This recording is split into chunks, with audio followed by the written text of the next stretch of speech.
په موقع باندې موږ وویل لکه بس صرف دونه وه چې موږ ترې خپې وویستلې په دې هغه کې دننه به د ګودام ته زه ورننوتم داسې رابسې چپه راله د هغې نه وروستو بیا زه به د کړکۍ باندې ووتم بره وختم زموږ چې د دې ځای چینارباغ باندې یادېږي او زه خپل ځواني دلته کې په دې ځای کې مې کاروبار کوم یاسر غفار نوم مې دی او یم د جامبیلو او دلته کې زمونږ په دې ځای کې دا دوکان و دا دننه ګودام دی دا ټول د لهو مهو ډک شوی دی د سکریپ دغه پکې و او بهر چې کوم په دې ځای کې دا کیبین و زمونږ نو په دې کې ډېر قسمه څیزونه وو لکه مطلب دا دی چې هر زه به تاسو ووایم خو ډېر څه په 15-16 لکو روپو سودا وه پکې او د لاکو روپو پکې کیمرې میمرې او هر څه سره لکه هغه دغه شوي دي او په موقع باندې موږ وویل لکه بس صرف دونه وه چې موږ ترې خپې وویستلې په دې هغه کې دننه به د ګودام ته زه ورننوتم داسې رابسې چپه راله د هغې نه وروستو بیا زه به د کړکۍ باندې ووتم بره وختم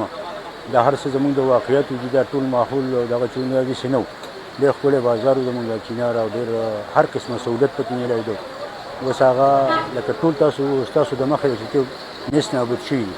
خو صرف د الله نه شکر به دی چې لکه بني ادم پکې نه دي ځای شوي زما نوم جی عبدالوهاب دی او د دې چینار اوسېدونکی یم دا ځای چې کوم دی نو لکه سیلاب تباه کړی دی او داسې سیلاب راغلی دی چې زما 50 سال عمر دی تقریبا 49-50 په دې دونه زمانه کې داسې سیلاب چې تمانې دی راځي دلته خو چې د زیات خلکو کیبینونه ځانه جوړ کړي دي لرګو نه